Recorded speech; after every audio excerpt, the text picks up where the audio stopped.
Hi, good morning, and let me apologize for that earlier glitch with the program. However, we just have a few minutes, so I'll go right into some tips that would help us to deal with insomnia. And one of it is that we need to develop a regular routine for sleep. That is, try as much as possible to go to sleep at a set time every night. And at the point of going to sleep, it is important to look at the time so that when you wake up during your sleep in the night, sometimes we are disoriented. So you can see that you've got at least an hour and a half, your delta sleep and your REM sleep. And then the balance is kind of like extras. Now, as I said before, exercise will also help us to sleep much better because sleep is a way of repairing the body of whatever cells we might have broken up during exercise. In addition, a lot of people find it that depending on a situation presented to them, they start having difficulty to sleep, like the loss of a loved one, um, foreclosure of a business, financial problems, relationship issues, and all of that, or prolonged dependence on drugs. You could have a difficulty dropping asleep. For these people, it is important to receive some form of counseling to deal with the underlying problem that is giving rise to insomnia. Now, as I say, insomnia is the inability to sleep at will. But as I say that, nobody can't force themselves to drop asleep. You cannot force yourself to sleep. So that I have found it very useful when you do not go on your bed unless you start feeling sleepy.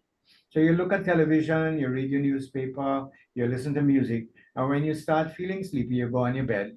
Because for people who have had sleep problems, if they go on the bed and they are not able to sleep in a few minutes, they start becoming anxious. And that anxiety causes the body to release adrenaline, which is like taking a strong, stimulant, so that you go on your bed and when you feel sleepy. Now, it is important to make your bedroom sleep conducive. So you want to have a net if you have mosquitoes, you want to make sure that it is comfortable, it is cool, it is dark, because if you have too much light, especially television lights, can keep you awake. So that you want to make your room sleep conducive. If your partner is person who snores, you try and make sure you go to sleep before them, but you make your room sleep conducive. What is also very useful is meditation. So that there is several meditation techniques, but I have found that you go to your bed, you assume your most comfortable sleeping position. Like some of us like to sleep on our right side, some on the left, some with a pillow between the knees. You assume your most comfortable position, and then you bring your attention to your breath. Whatever thoughts come to your mind, you bring back your attention to your breath, and you notice the thoughts will disappear. It's a kind of meditation, so that in itself could help you to drop asleep because you're not engaging the thoughts that are stressful. Because that is the time the thoughts that stressing you out most, your business, your relationship, will come up. And you want to be able to rid yourself of those thoughts temporarily so you could drop asleep. Now, there are some supplements that can help people as well.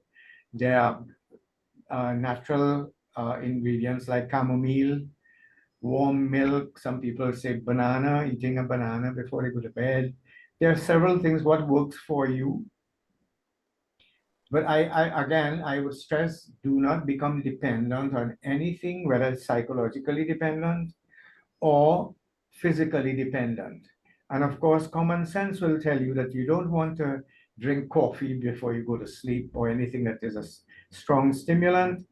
It is also not very useful to do heavy physical exercise just before going to bed because your body steps up your metabolism that will keep you awake for a longer period of time. A lot of people have claimed that warm milk will helps them to go to sleep, and it is very important that you know your room is associated with sleep. You know Our minds associate a place with an activity.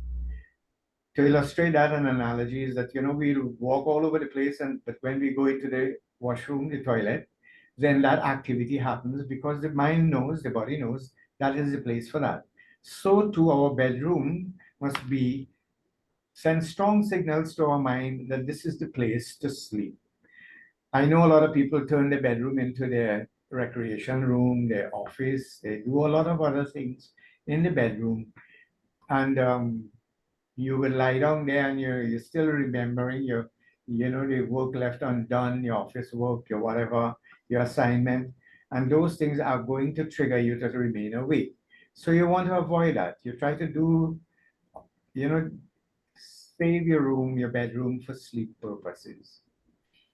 Then there are others as well who, we tend to sleep during the day. If you sleep during the day, you are definitely going to have problems to sleep during the night. Now, there are some people who could sleep in the day and sleep in the night, especially if you really don't have much things stressing you out, if you have developed that. So I'm not ruling out that. But if you are having problems to sleep, then please try to avoid sleeping during the day, especially coming to the evening. And I know a lot of people, older people like myself, sit down, we have nothing much to do, and we cat nap, we're reading the papers, and we feel sleepy, and we take a nap, and then find in the night that we can't go to sleep. So that, there's a popular, it might sound funny, but the cure for insomnia, is you shouldn't lose any sleep over it. Meaning, don't worry. Once you start worrying about not being able to sleep, not being able to sleep, and you start becoming anxious, you will have difficulty to sleep. So that to start with, going back, I would like to remind people, please, and even practitioners, if you have to use sleeping pills, it should be for only a short period and there must be an exit plan. Now, I have used acupuncture to help people to take them off psychotropic drugs, all psychotropic drugs.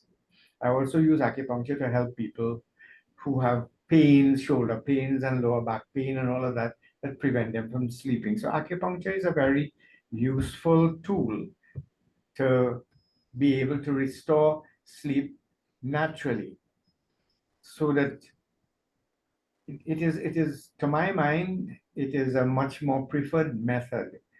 You know, however, we do have people who start becoming dependent, and especially when it comes to drug addiction. We start taking marijuana, you start taking alcohol, not only for recreational purposes, but we start using it as a medicine. And for those people, it is very difficult to come off the drugs eventually if they have become dependent on it for years and years. Because when they stop using it, the withdrawal symptoms are very, very painful. Some people become depressed, some become very irritable, some very anxious. And of course, most of them suffer with insomnia. Because when you're using drugs, you really don't pay attention to living a structured life. So I'm going to stop there for today. And anyone has any questions, they can reach me at 671-3040. That is 671-3040. And this program is also going to be posted on YouTube and Facebook at the end of the program. And again, it will be replayed on TV, Jagriti, and radio and television, Jagriti, at 10 p.m. tonight. So those of you who might have missed any part of the program, you can tune in again. And I again apologize for the little glitch we had today because we are doing this program online, and you do have this issue sometimes with the internet and the Zoom account. So thank you for all those people who joined us today.